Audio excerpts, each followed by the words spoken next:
monsters.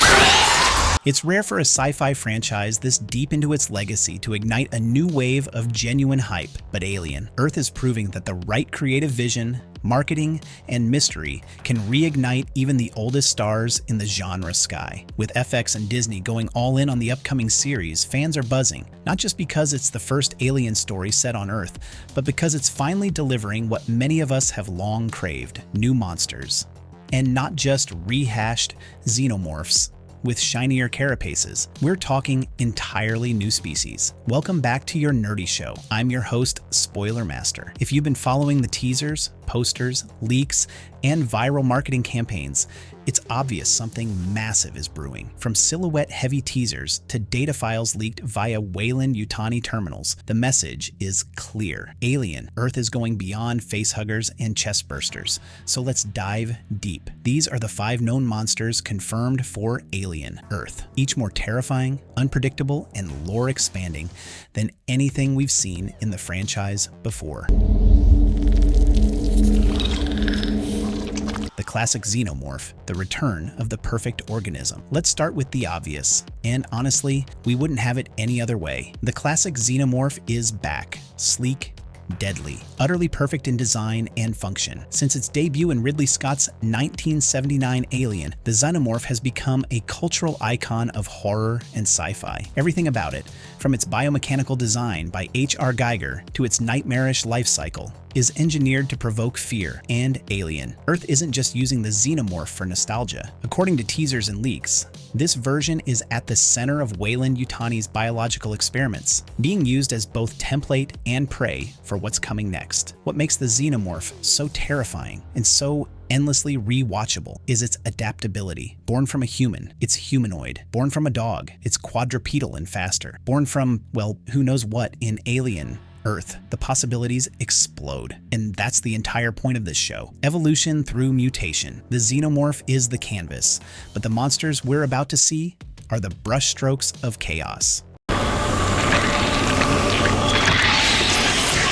Prometheus DNA isn't dead. Remember Prometheus and Alien Covenant? Whether you loved or hated Ridley Scott's philosophical detour, one thing those films did right was introduce the black goo, a mutagenic pathogen capable of rewriting biology in grotesque, unpredictable ways. That same mutagenic horror is back in Alien Earth. Teasers hint at experiments aboard a Weyland-Yutani vessel involving a recovered black goo, leading to the birth of proto-creatures eerily similar to the Deacon from Prometheus. And if you're wondering how this connects, remember Alien. Romulus already confirmed the black goo is canonically active again. Earth is just building on that momentum. Early clips show a cocoon specimen undergoing violent gestation, with pulse-like movements echoing the trilobite or the neomorph. These aren't pure xenos.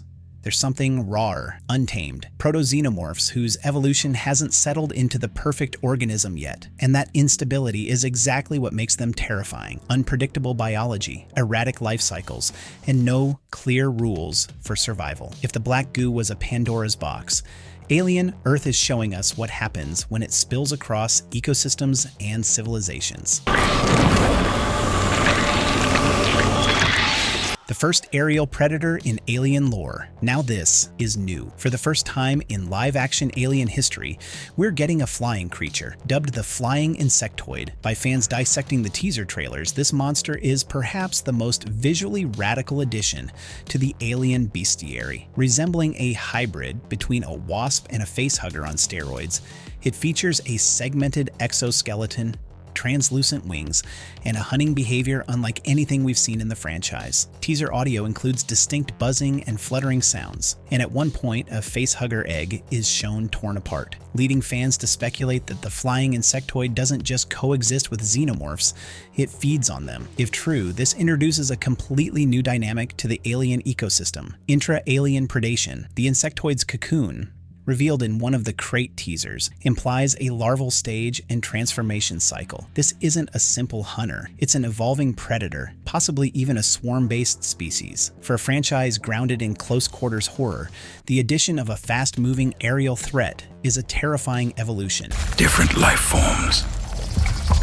From the darkest. Monsters from across the galaxy. One of the most tantalizing teasers for Alien. Earth shows a series of containment crates aboard a Weyland-Yutani vessel. Each crate houses a different monster, visible only in silhouette or fleeting glimpses through fog glass. While the Xenomorph is clearly recognizable, the other 4 monsters are something else entirely. First, there's the creature presumed to be the flying insectoid. We've talked about that, but what about the others? Crate 2 contains a pulsing cocoon-like mass. Its slow, rhythmic movement suggests gestation or metamorphosis. This could be another black goo hybrid or something more alien, something with no prior link to Earth or the engineers. Crate 3 briefly reveals a quadrupedal creature, fast, low to the ground, with an aggressive, animalistic stance.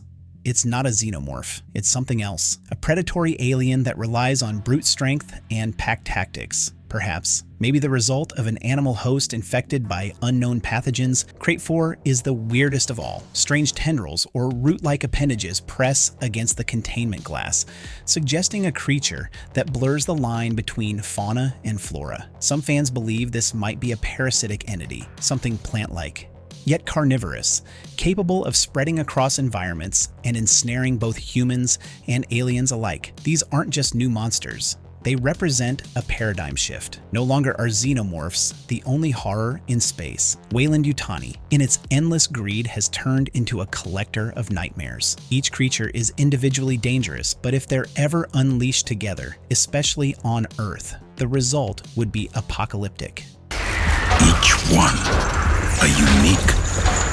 Species 37, the unknowable apex predator. If you've heard whispers of Species 37, you already know this is the crown jewel of Alien, Earth's horror catalog, leaked through viral clips and fictional Weyland-Yutani databases. Species 37 is the most heavily classified organism aboard the Maginot ship. Its DNA is entirely unknown, not just alien, unclassifiable. The AI aboard the vessel flags it as a high-priority anomaly, requiring maximum clearance to study. It's over 7 meters tall, 4 meters long, and weighs in at more than 200 kilograms. But here's the kicker. Species 37 isn't just big, it's growing rapidly, and the fact that Weyland-Yutani had to isolate it in a deep lab vault, separate from even the xenomorphs, says everything. Some theories say it's a weapon, bioengineered either by Weyland-Yutani or an unknown alien race. Others suggest it may be an ancient creature awakened from stasis, perhaps linked to the engineers or even a precursor species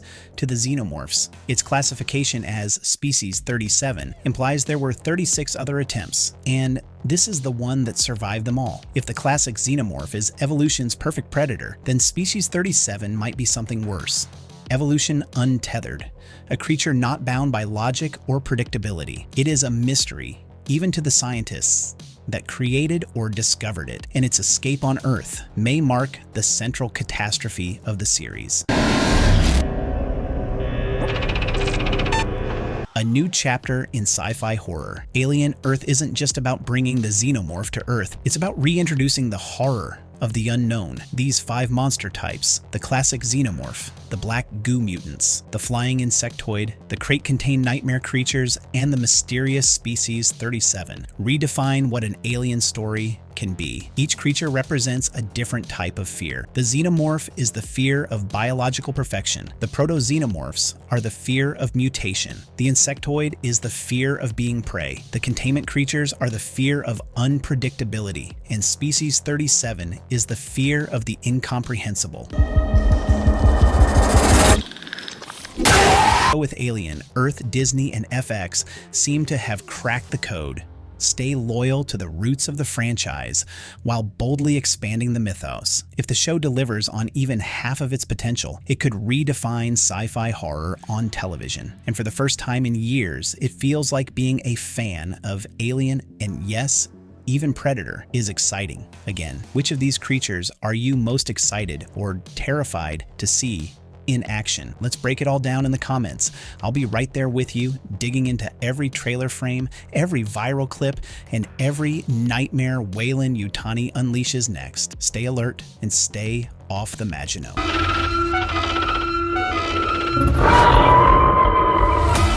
No, what the heck, I'll laugh anyway.